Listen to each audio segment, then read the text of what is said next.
Hello, and a very warm welcome to everyone tuning in to English in Advance. My name is Jessica, and it's a real pleasure to have you with me today for a special kind of lesson, one that I believe holds the key to unlocking your speaking potential. We're going to dive deep into a practice that I promise will transform the way you speak English. Today is all about shadowing. That might sound like a mysterious term, but it's actually quite simple and incredibly effective. You are going to become my shadow, my vocal shadow. You'll listen closely to the way I pronounce words, the rhythm of my sentences, and the way sounds connect together, and then you'll repeat it, mimicking me as closely as you can. The entire philosophy behind shadowing is built on a simple truth. Learning a language is like learning a musical instrument. You can't learn to play the piano just by reading a book about music theory. You have to physically sit down and press the keys. In the same way, you can't learn to speak English fluently just by studying grammar rules in a textbook. You have to use your mouth, your tongue, your lips, and your vocal cords to produce the sounds. Shadowing is the workout for your mouth. It builds muscle memory, training your speech organs to move in the way a native speaker's does, without you even having to think about it. It bypasses the analytical part of your brain that might be translating from your native language and creates a direct link between hearing and speaking. The goal is for you to sound just like a native speaker, not by memorizing rules, but by absorbing the melody and rhythm of the language itself. Through this process, you will not only learn the correct way to pronounce individual sounds, but you'll also master the natural flow of fast, everyday spoken English, the kind you hear in movies, in songs, and in real conversations on the streets of the United States. But that's not all. This isn't just a pronunciation lesson. At the same time, woven into our practice, you're going to learn a whole collection of full natural expressions that you can use in your daily life. These are the phrases we really use, the sentences that will make your conversations smoother and more authentic. You'll absorb them simply by seeing them, hearing them, and repeating them. And as you do, you'll naturally understand the grammar and the context, equipping you to communicate your thoughts and needs with confidence. You'll be learning to pronounce words like a native and speak in phrases just like a native, all in one session. So here's how our time together will work. It's a simple 3-step rhythm. First, you'll listen to me say a sentence. I'll say it at a normal, fast pace, the way I would naturally say it to a friend or a shopkeeper. This is your chance to hear the real music of the language. Then I'll break it down. I'll say the very same sentence again, but this time, very, very slowly. This is where the magic happens. You'll be able to hear all the subtle pronunciation changes, how one word flows into the next, how some sounds disappear, and how others change completely. I'll guide you through these changes, explaining the why behind them so you understand exactly what is happening. After the slow version, I'll say it again at full, natural speed. Now, this next part is the most important part of our entire lesson. You absolutely must repeat after me. You need to say the words out loud. Don't just think them in your head. Your mouth, your tongue, and your vocal cords need to do the work. They need to build that crucial muscle memory. If you don't repeat the phrases aloud, you're only listening. You're not practicing. So find a comfortable spot where you can speak freely, take a deep breath, and let's get ready. We're going to explore some common daily situations that you'll definitely encounter. Are you ready to begin? Let's start with a place we all find ourselves in quite often, a store. Imagine you're walking through a department store. You see clothing racks, displays of electronics, and aisles of home goods. The air is filled with soft music and the low hum of other shoppers. Your eyes land on a beautiful leather jacket. It looks perfect. You run your hand over the smooth material. You check the stitching. But there's one problem. There's no price tag anywhere on it. You need to ask a sales associate for the price. This is a very common and simple interaction. Here is what you would say. I'll say it fast first. Excuse me, how much is this? Now, let's slow it down to really hear the sounds.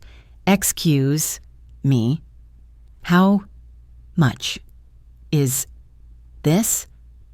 When we speed this up, a few interesting things happen. The end of the word excuse has an S sound, and the next word is me. In fast speech, we often connect these so it sounds less like two separate words and more like one fluid sound. Excuse me.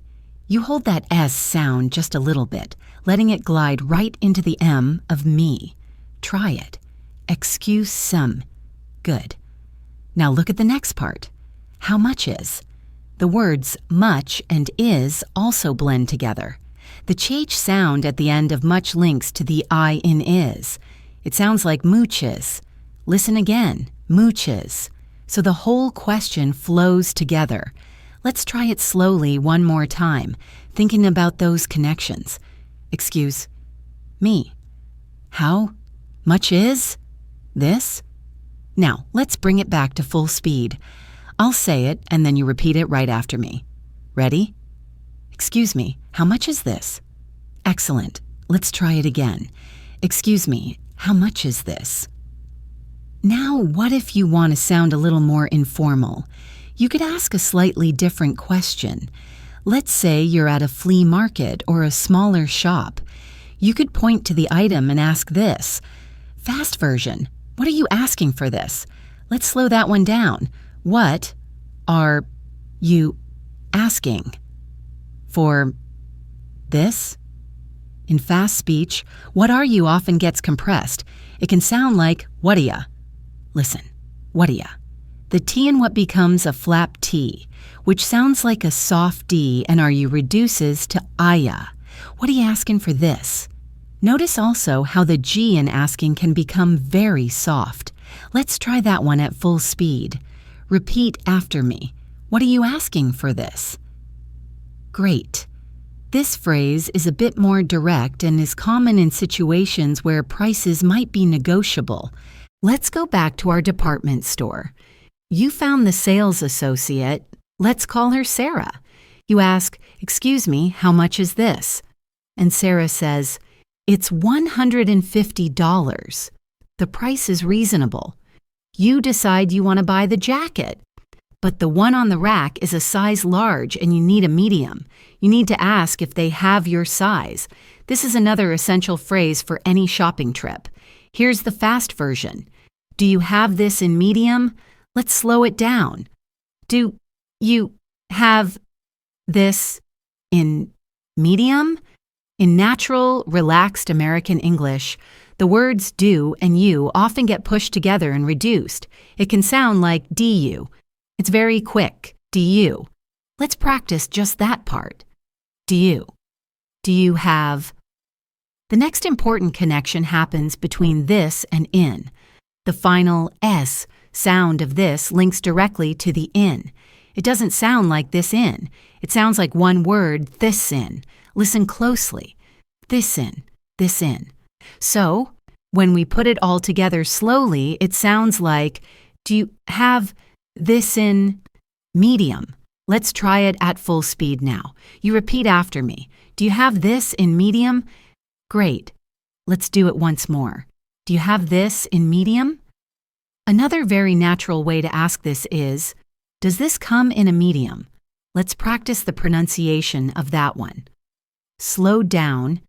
Does this come in a medium? The linking happens with come in a. It flows together to sound like komina. Listen, komina. Let's try the whole sentence fast.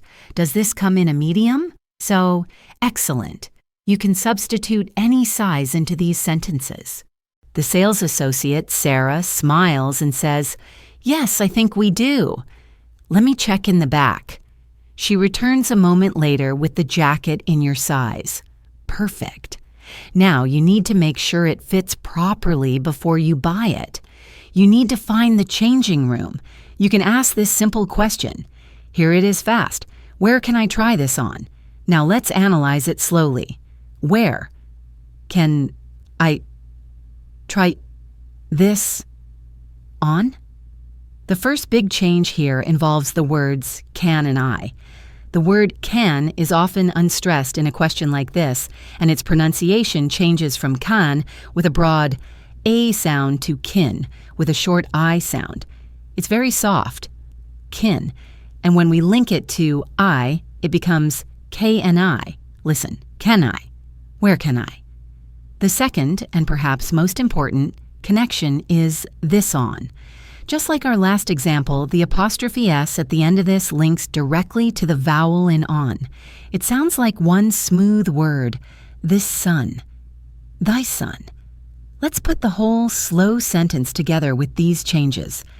Where can I try? Thy son? Now you're ready to say it naturally. Repeat after me at full speed. Where can I try this on? Wonderful. Let's practice that link again. Where can I try this on? The room where you do this is called a fitting room or a changing room. So you could also ask, where are the fitting rooms? But holding up the item and asking, where can I try this on, is extremely common and perfectly natural. You try on the jacket in the fitting room. It fits like a glove. You love it. As you walk towards the cash register, you see a big red sign that says, Summer Sale, 30% off. This is great news, but you want to be sure that your jacket is part of the promotion. Here is the question you need to ask. Fast version, is this included in the sale? Now let's go slow. Is this included in the sale? The first two words, is this, link together with the S sound so it becomes is this. Now let's look at the word included. The -ed ending here is pronounced with a did sound, included. The really tricky part is linking included with the next word, in. The final did sound of included flows right into in, creating the sound died in. Listen again, included in, included in. It's a bit of a mouthful, but with practice, it becomes easy. Let's try the whole phrase slowly, focusing on that connection. Is this the sale? Now, let's say it at a normal conversational speed. Remember to repeat, is this included in the sale? Fantastic. One more time for practice. Is this included in the sale? A more casual way to ask this might be, is this on sale? Which is shorter and very common. Let's practice that one quickly. The linking is on is this, becoming is this. Repeat after me. Is this on sale? Great. You get to the checkout counter and the cashier confirms that yes, the jacket is 30% off. You're thrilled. The cashier rings up your purchase and then reaches for a large plastic shopping bag. But you have your own tote bag. Or maybe the jacket is small enough to carry, and you want to be environmentally conscious. You don't need their bag. Here's a simple and polite way to say that. Fast version first. I don't need a bag. Let's break it down slowly. I don't need bag. The first thing to notice is the word don't. In fast American English, we often don't pronounce the final T sound with a puff of air. It's called a stopped T. You put your tongue in the position to make the T sound, but you don't release the air. So it's not don't, it's done. You stop the sound in your throat. Don't.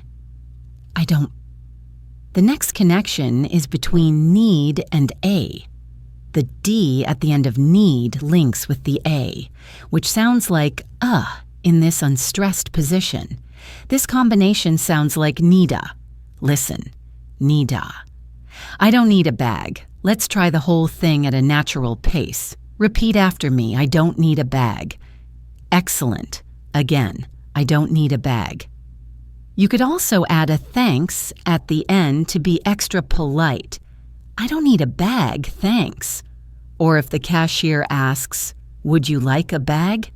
You could simply reply, no thanks, I'm good. All of these are perfect, natural responses.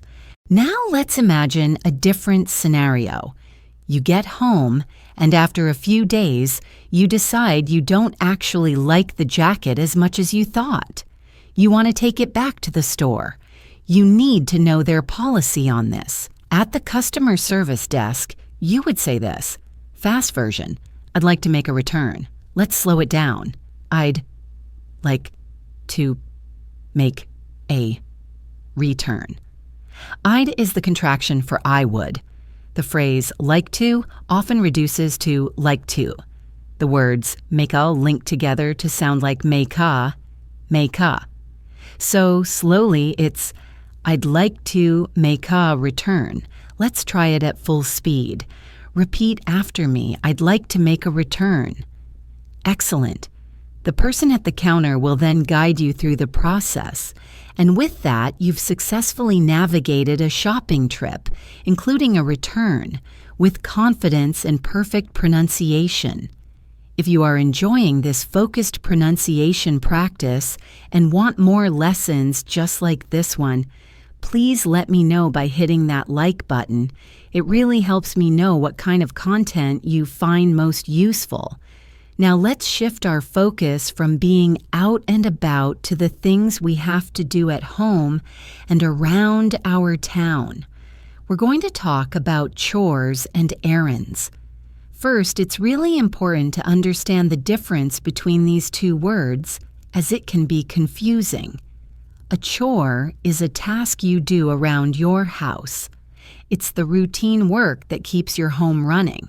This includes things like cleaning the kitchen, vacuuming the floors, washing the dishes, doing the laundry, taking out the trash, or making dinner. Chores can also be tasks you do just outside your house, in your yard, like mowing the lawn in the summer, raking the leaves in the fall, or shoveling snow in the winter. All of these are chores. An errand, on the other hand, is a task that requires you to leave your house to get something done. Errands are short trips you take to complete a specific purpose. For example, going to the post office to mail a package is an errand. Picking up your prescription from the pharmacy is an errand. Stopping at the grocery store for a few items, dropping the kids off at soccer practice, or taking your car to the mechanic for an oil change. These are all errands. So, the simple way to remember it is, chores are typically done inside or at your home, while errands involve going out. The verbs we use with them are also different and very important. We do chores, but we run errands. Okay, let's imagine a scenario. You're at home, and you go to the refrigerator to get some milk for your morning cereal. You pick up the milk carton, and it feels surprisingly light. You open it, and it's empty. There is 0 milk left. This is a common household situation. Here's the most natural way a native speaker would express this. I'll say it fast. We're out of milk. Now let's slow it down and see what happens to the words. We're out of milk. The first word, we're, is a contraction of we are. In a sentence like this, it's very unstressed and quick. It sounds almost like the word where. We're. Now for the really important part, out of. In fast conversational English, these two words almost always melt together to form a new sound, ooh-dah. the T in out changes to a soft D sound, what we call a flap T. This happens when a T is between two vowel sounds. It's the same sound you hear in the middle of words like water or city. We do this because it's faster and requires less effort than a sharp T sound. So out of becomes Uda. Try it with me. Uda. We're Uda milk. That's the slow motion version. Now, let's say it at full speed. Remember to repeat right after me. We're out of milk. Great job. Let's do it again. We're out of milk. This expression is incredibly useful. You can use it for anything you've run out of. For example, oh no, I'm out of coffee.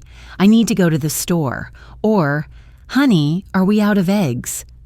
This is much more natural than saying, we don't have any more milk. While that sentence is grammatically correct, we're out of milk is what you'll hear most often. So, you're out of milk.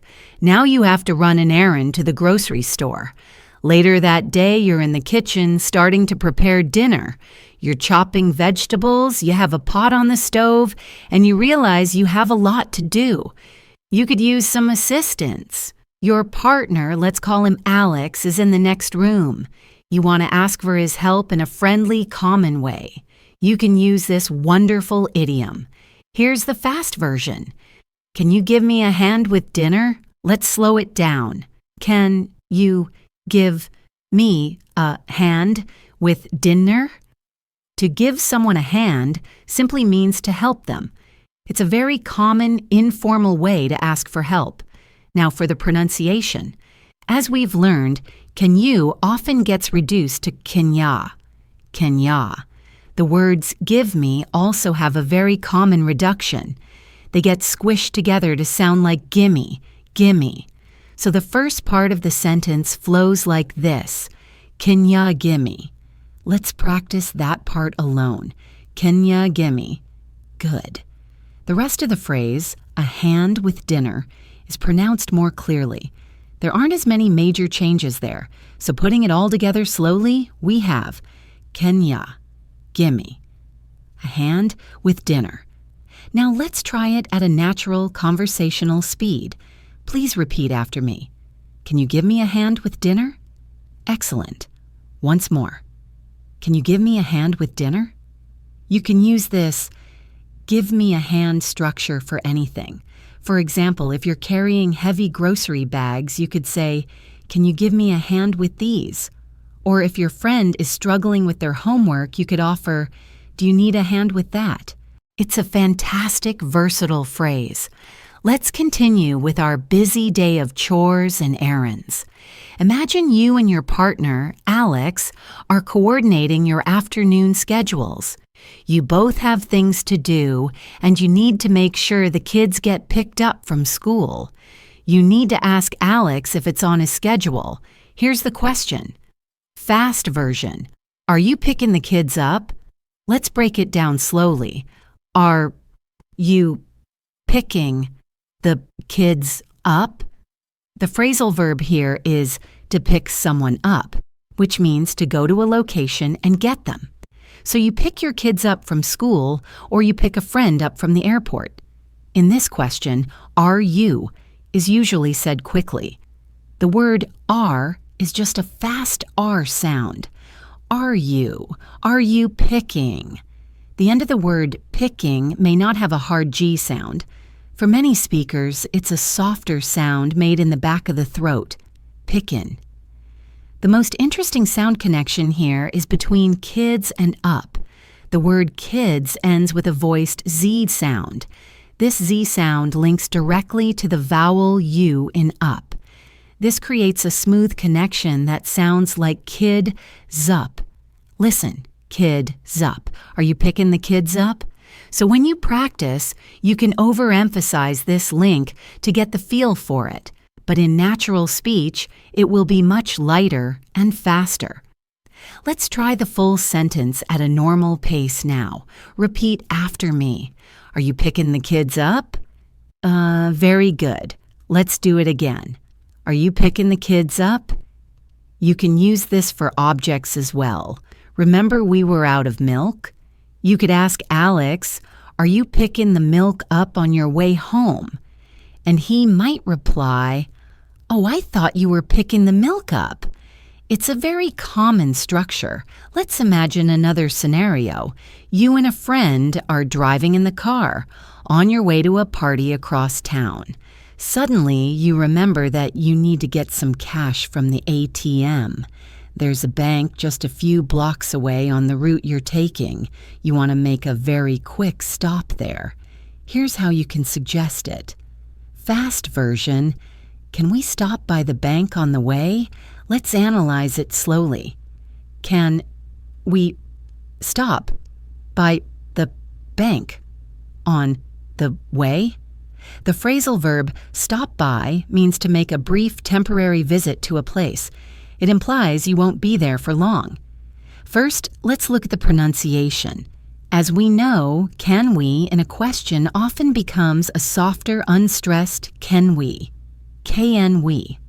Now, for stop by. To make this sound smooth, you don't release a hard P sound at the end of stop. Instead, you close your lips to form the P, and then you immediately open them to pronounce by. Stop by. It prevents a pause between the words. Stop by. The next key connection is between bank and on. The final K sound of bank links directly to the vowel in on. This creates the sound bancon. Listen, bancon. The bank on the way. So let's assemble the slow motion version. Can we stop by the bancon, the way? Now you're ready for the real thing. Repeat after me at full speed. Can we stop by the bank on the way? Wonderful job. One more time. Can we stop by the bank on the way?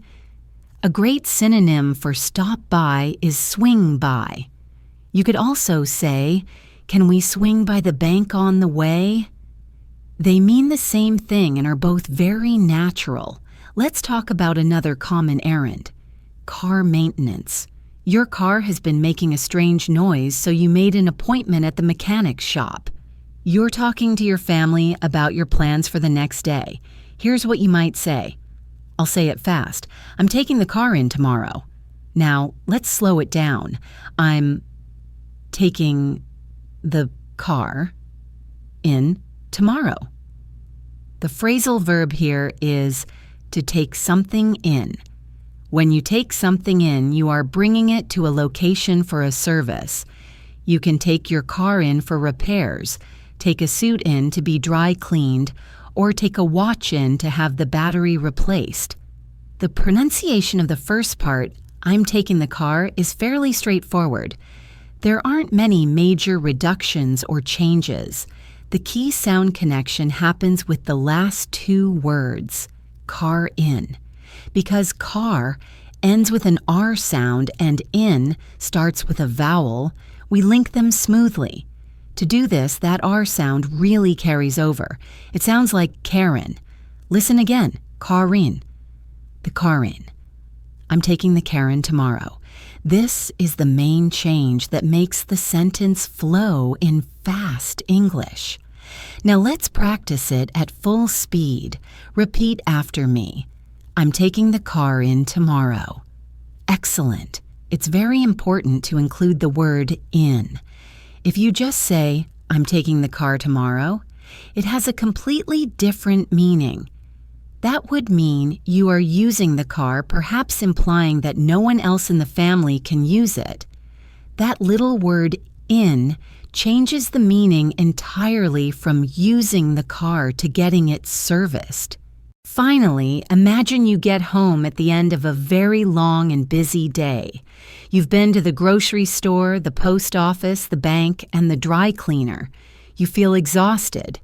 Your roommate sees you and asks, "How was your day?" You could reply with this very natural and descriptive sentence. Fast version, I've been running errands all day. Let's look at the slow version. I've been running errands all day. First, let's remember the rule we learned. We do chores, but we run errands. So the verb to use with errands is run. The contraction I've, for I have, is pronounced clearly.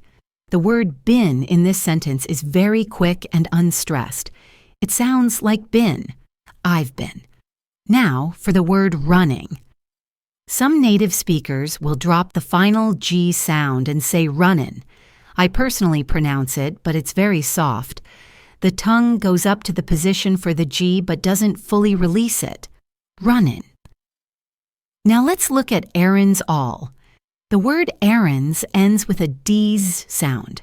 Notice that I don't pronounce the first D in the word. It's not errands, it's just errands. That Z sound at the end links beautifully to the next word, all. It creates a connected sound like errands all, day. Let's try the full sentence at a natural pace. Please repeat after me. I've been running errands all day. Fantastic. Let's say it once more. I've been running errands all day. And if you had spent the day at home cleaning, you would use the verb do with chores. The sentence would be, I've been doing chores all day. The pronunciation changes for doing chores would be less dramatic, but the structure is the same. It's a perfect way to describe a busy day. Now let's move into another area of daily life that is incredibly important, healthcare and appointments. Navigating doctors' offices, clinics, and hospitals can sometimes be stressful, especially in a second language, so knowing these key phrases will give you a lot of confidence. Imagine this. You wake up with a sore throat and a cough. You don't feel terrible enough to go to the emergency room, but you'd like to see a doctor today. You don't have a scheduled appointment. You find an urgent care clinic near your house, and you want to know if they will see you without a pre-booked time. You are asking if they accept patients who just walk in. Here is the question. Fast version. Do you accept walk-ins? Let's slow it down. Do you accept walk-ins?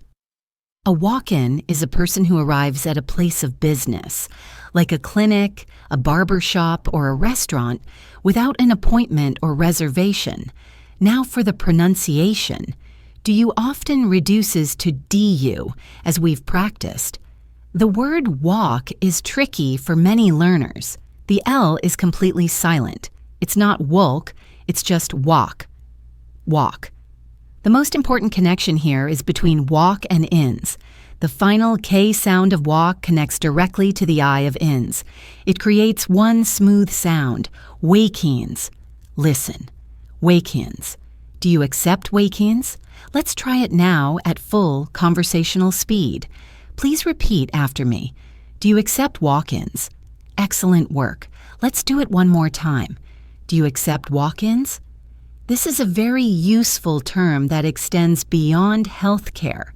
If you suddenly decide you want a haircut, you could call a salon and ask, "Hi, are you taking any walk-ins this afternoon?" Let's consider another situation. Perhaps you've just moved to a new city. You're healthy, but you need to find a new family doctor or a new dentist for your regular checkups. You call a local doctor's office that was recommended to you. The first thing you need to find out is if they are even able to take you on as a new patient. Here's the essential question to ask. I'll say it fast. Are you taking new patients? Let's slow it down.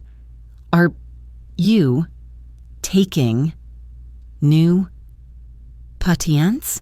In this context, the verb taking means the same thing as accepting.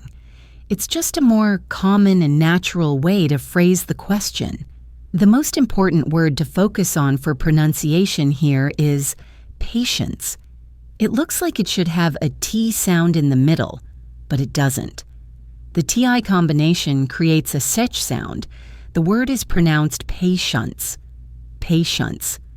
Notice that the final T is often very soft or unpronounced, especially in American English. Patience. So the full question, spoken slowly, would be, are you taking new patience. Now, let's say it at a natural pace. Remember to repeat. Are you taking new patients? Great job. Again. Are you taking new patients? The receptionist might reply, yes, we are. Or unfortunately, no, I'm sorry, the doctor isn't taking any new patients at this time. But now you know exactly how to ask. Now, imagine you already have an appointment. You have a dental cleaning scheduled for Wednesday at 8 a.m. But on Tuesday, your boss calls an urgent meeting for the exact same time on Wednesday morning. You can't be in two places at once. You need to call the dentist's office to change the time and date of your appointment. The verb for this is reschedule. Here's the sentence you would use. Fast version. I need to reschedule my appointment. Let's break it down slowly. I need to reschedule my appointment. The first thing we see is need to. In fast informal speech, this combination almost always becomes needa. The T of to softens into a D sound. The word reschedule can be tricky. In American English, it's pronounced reschedule. The stress is on the second syllable, reschejool. Now for a very subtle but important linking sound. Look at my appointment. To make the transition between the Y sound at the end of my and the A sound at the beginning of appointment smoother, native speakers often insert a very slight Y glide. It sounds like my appointment. Listen closely. My appointment. It's not two separate words, but one fluid phrase. So the whole sentence slowly is I, neda, reschedule. My appointment. Now let's bring it up to speed. Repeat after me. I need to reschedule my appointment. Wonderful. One more time. I need to reschedule my appointment. If you find the word reschedule difficult, you can always say, I need to change my appointment, which means the same thing and is also perfectly natural. When you call, it's useful to know how to describe your symptoms briefly. Let's practice a few. If you have a cough and a runny nose, you might say this. Fast version. I've got a bit of a cold. Let's slow it down. I've got bit of a cold. The key reductions here are gotte, which becomes goda, and bitova, which becomes bidova.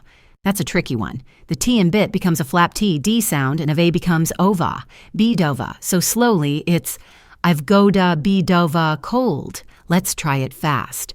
Repeat after me. I've got a bit of a cold. Excellent. What if you have a headache? You could say, I have a splitting headache. Splitting just means very severe. The pronunciation is straightforward. Repeat after me. I have a splitting headache. Great job. Knowing these simple phrases can make your communication much clearer. For our final healthcare scenario, let's imagine you went to the doctor and they ran some tests. For example, maybe they did some blood work, which is when they take a small sample of your blood to analyze it. The doctor tells you the results will be ready in a few days. A week goes by and you still haven't heard anything.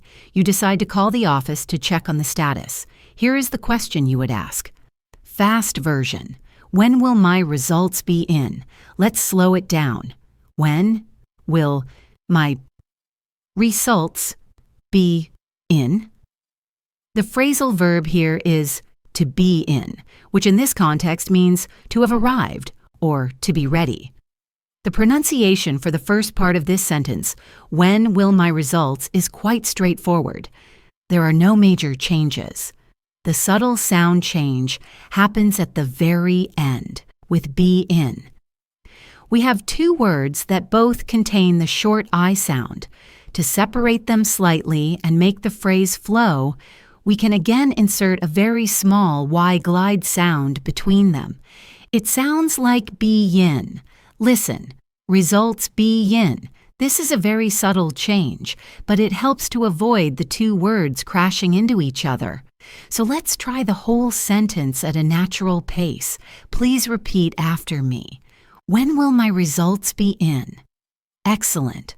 One more time. When will my results be in? You could also ask, have my test results come in yet? Which is another very common and natural way to ask the same question. The pronunciation there is also straightforward. Let's practice it. Have my test results come in yet?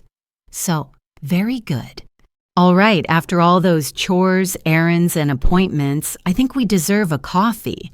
Let's move to one of my favorite daily routines, ordering a coffee. Imagine walking into a cozy cafe. The air smells of roasted coffee beans and fresh pastries. You hear the gentle hiss of the espresso machine and the low chatter of people enjoying their drinks. You get in line and look at the menu board. It's finally your turn at the counter. The person behind the counter, called a barista, smiles and asks what you'd like. In many English classes, students are taught to say, "I would like a coffee." While this is grammatically perfect and very polite, it's not what you'll hear most native speakers say in the United States.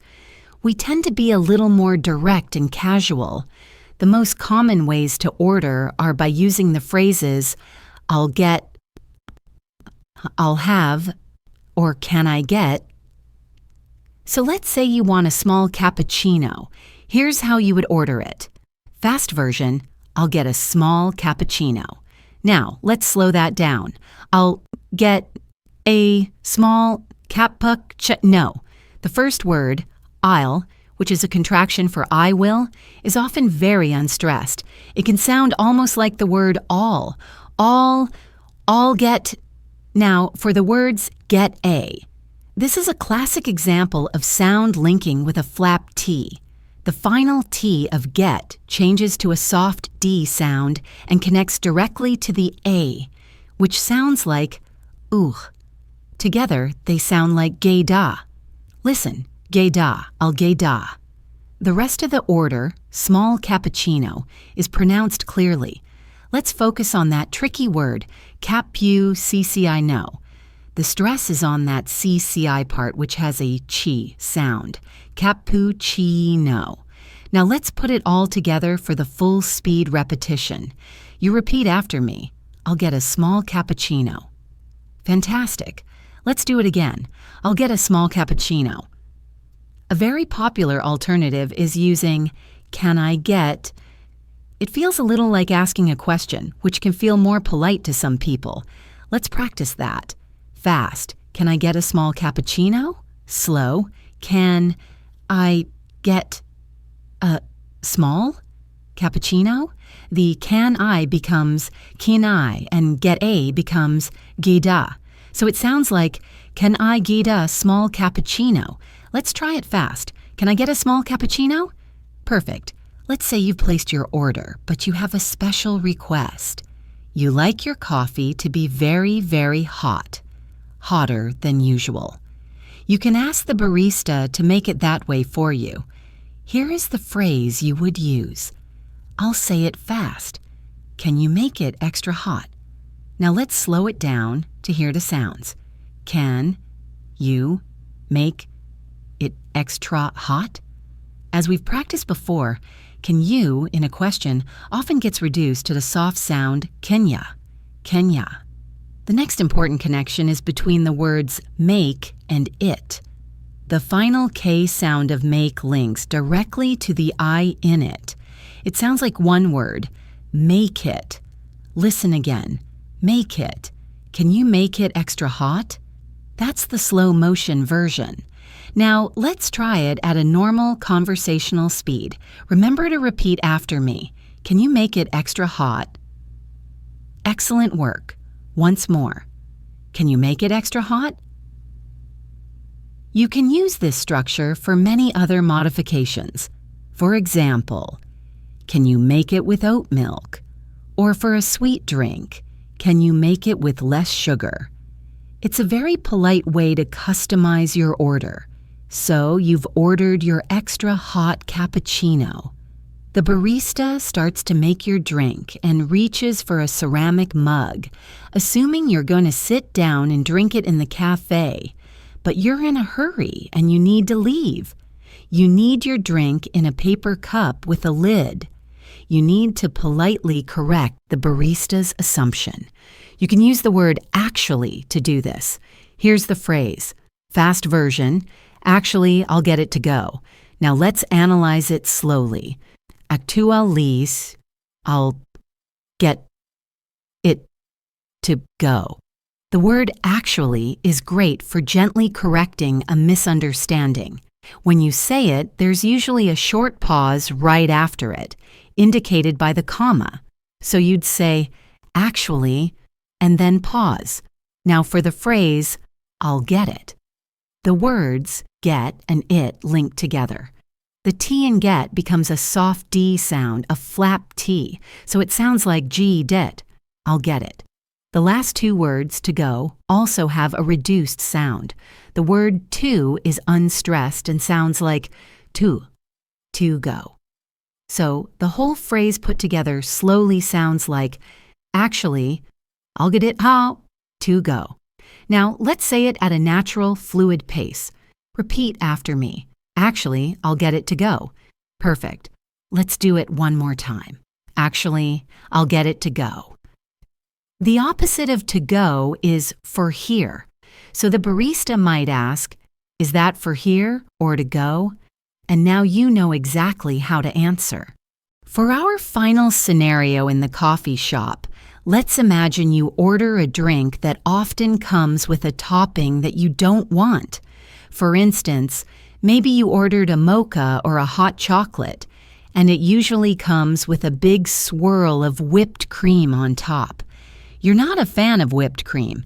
You can ask them to leave it off using a very common and useful phrase. Here it is fast. Hold the whipped cream. Now let's slow it down. Hold the whipped cream. The phrase hold the means do not include or leave out. It's a very common piece of slang used when ordering food and drinks. Now for the pronunciation. Look at the word hold. To make it flow into the next word, we don't release a hard D sound. It's a stop D. You put your tongue in position for the D, but you move right into pronouncing the. Hold the. Hold the. It's a very smooth transition. Now look at whipped cream. Similar to hold, the ed ending on whipped sounds like a T. But we don't release that T with a puff of air. You close your mouth for the P in whip, stop the sound, and then open your mouth to say cream. Whip cream. So slowly, the phrase sounds like, hold the whip cream. Let's say it at full speed now. Repeat after me. Hold the whipped cream. Fantastic. Let's try it again. Hold the whipped cream. This is such a fun and useful phrase. You can use it for anything. If you're ordering a burger, you could say, I'll have a cheeseburger, but hold the onions. Or for a salad, I'll have the garden salad, hold the tomatoes. It's a quick and efficient way to customize your order and sound like a local. Now, what if the barista makes a mistake? Let's say you ordered a regular latte, but they give you a vanilla latte. You could politely say, excuse me, I think I ordered a regular latte. The key here is the phrase, I think. It softens the correction and makes it sound less accusatory. Let's practice that. Repeat after me. Excuse me, I think I ordered a regular latte. Perfect. Now you're prepared for anything at a coffee shop. Okay, you've mastered the art of practical, task-based conversations. Now let's move into something a little different but equally important. Social interactions and small talk. Small talk is the polite, casual conversation you have with people you don't know very well or with colleagues and acquaintances. It's the glue of everyday social life in the U.S. mastering. It will make you feel much more comfortable and confident. Let's start with the absolute basic, the greeting. You see a neighbor, let's call her Emily, walking her dog. You want to say hello. A simple hi or hello is fine, but we often add more. Here's a very common one. Fast. How's it going? Slow. How's it going? The words how's it link together. The Z sound at the end of how's connects to it. How's it? And as we've learned, the G at the end of going is often very soft. Goin'. So it sounds like, how's it going? Let's try it at full speed. Repeat after me. How's it going? Excellent. Now, the important thing to remember is that this is not a real question asking for a detailed report of someone's life. It's just a friendly greeting. The standard reply is some version of good. You could say, it's going well, thanks. How about you? Let's practice that reply. The phrase, how about you, often sounds like, how about you? Repeat after me. It's going well, thanks. How about you? Perfect. Another very common informal response is, can't complain. This is a positive, folksy way of saying things are good. Let's practice it. Repeat after me. Can't complain. Great. After the greeting, the most common topic for small talk in the world is the weather.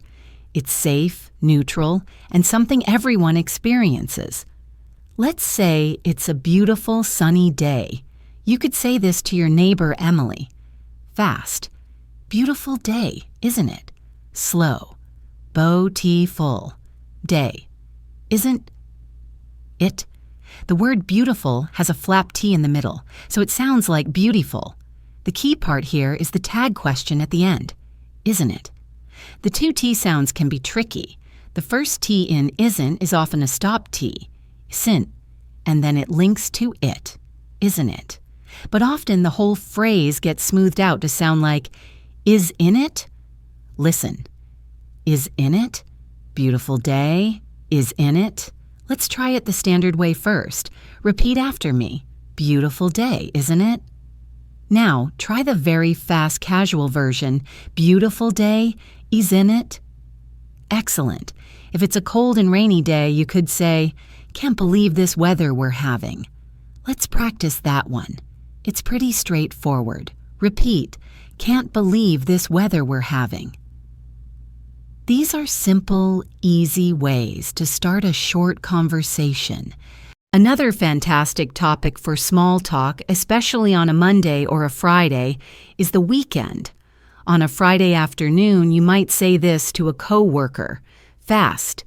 Got any plans for the weekend? Slow. Got any plans for the weekend? In very informal speech, this question is often shortened from, have you got any plans? To just, got any plans? The words got any can link together to sound like go tenny. Listen, go tenny plans? Let's try it at full speed. Repeat after me. Got any plans for the weekend? Great. On a Monday morning, the question changes. You would ask about the past weekend. Fast, did you have a good weekend? Slow.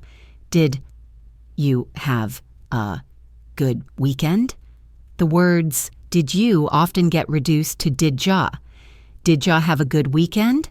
Let's practice that fast version. Repeat. Did you have a good weekend? A typical answer might be, yeah, it was pretty relaxing. How about yours? Let's practice that response. Repeat.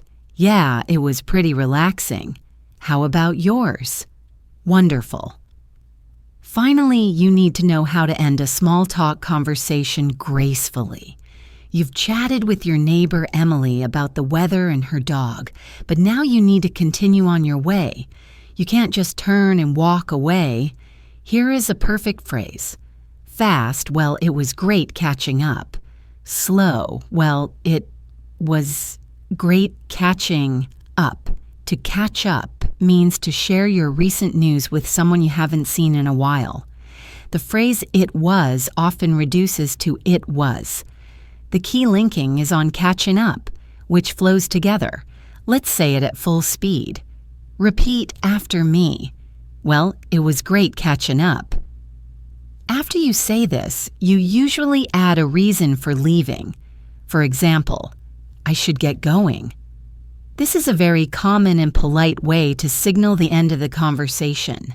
Let's practice it. Repeat, I should get going. You put them together. Well, it was great catching up. I should get going.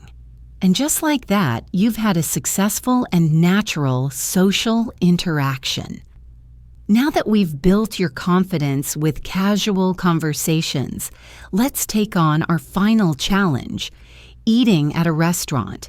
This combines practical needs with social etiquette, and knowing these phrases will make dining out a pleasure. Imagine you and a friend are going out for dinner at a nice sit-down restaurant. You walk in the door.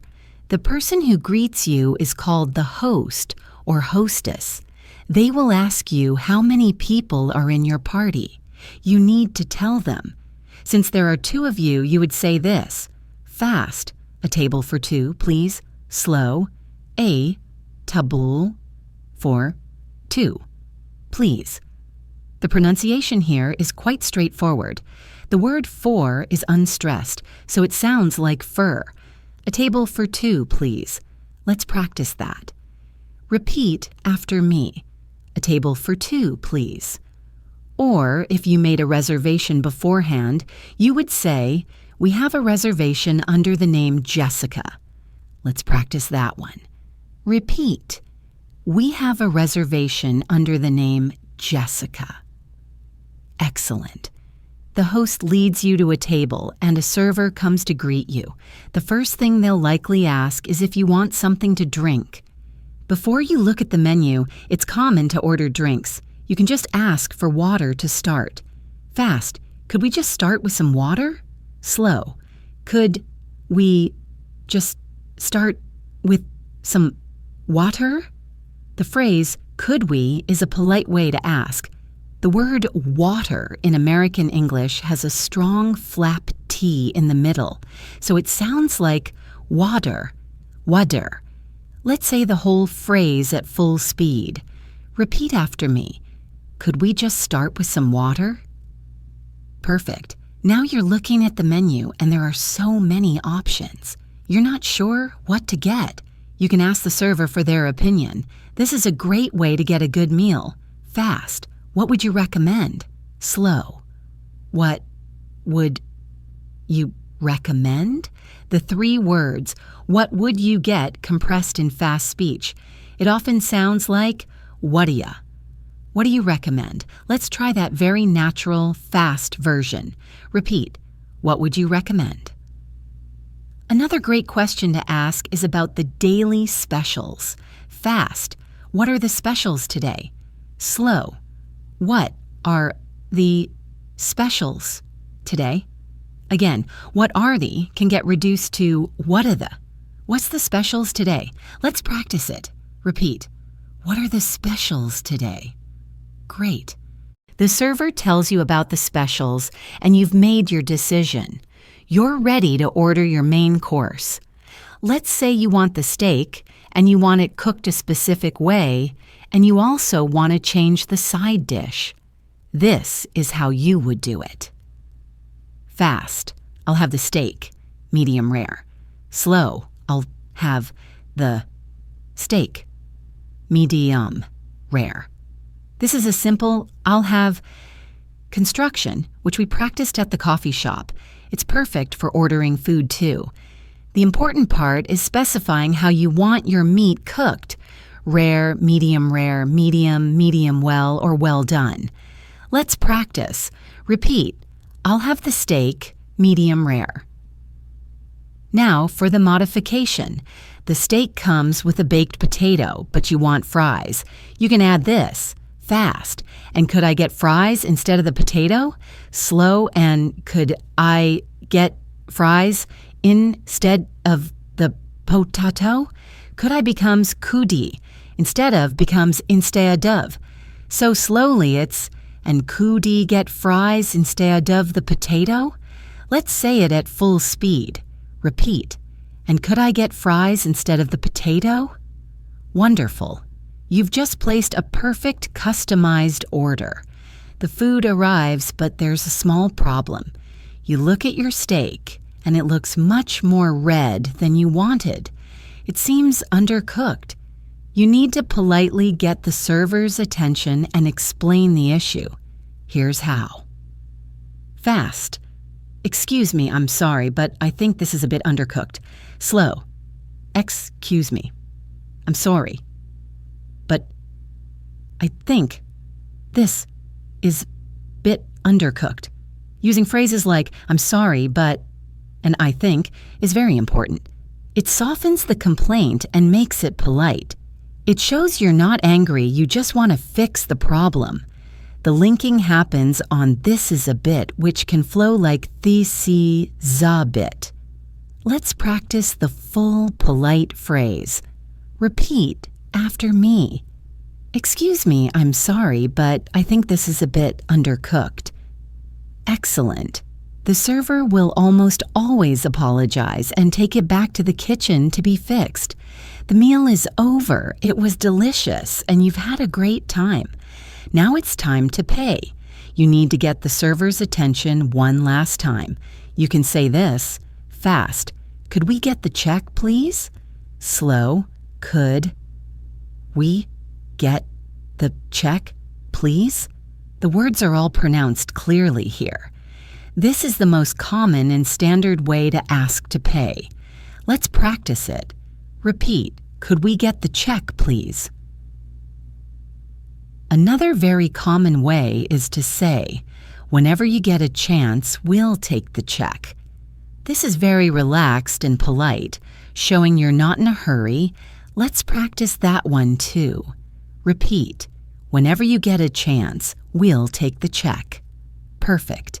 And that brings us to the end of our very extensive practice session today. We've covered an incredible amount of ground, moving from shopping and customer service to chores and errands, to navigating healthcare appointments, to ordering coffee, to making small talk, and finally to dining at a restaurant. This was a deep dive into the kind of focused pronunciation practice that truly builds fluency. We've broken down the sounds of natural, fast English, uncovering the linking, the reductions, and the rhythm that make the language come alive. And we've armed you with the real phrases that people use every single day in all of these situations. I truly hope you enjoyed this style of lesson. I know it requires a lot of concentration and active participation, but this is the work that creates real, lasting improvement. Remember, fluency is not about knowing thousands of words. It's about being able to use the most common words and phrases with effortless, natural-sounding pronunciation. The more you practice shadowing, the more you build that essential muscle memory, and the less you will have to think about grammar or translation when you speak. Thank you so much for joining me, Jessica, here on English in Advance. It was a true pleasure to practice with you today. I hope to see you again for our next lesson, and if you don't want to miss it, be sure to subscribe and hit that notification bell so you're always the first to know when a new lesson is ready. Keep practicing, be patient with yourself, and celebrate every small step of progress. Have a wonderful rest of your day and a fantastic week ahead. Bye for now.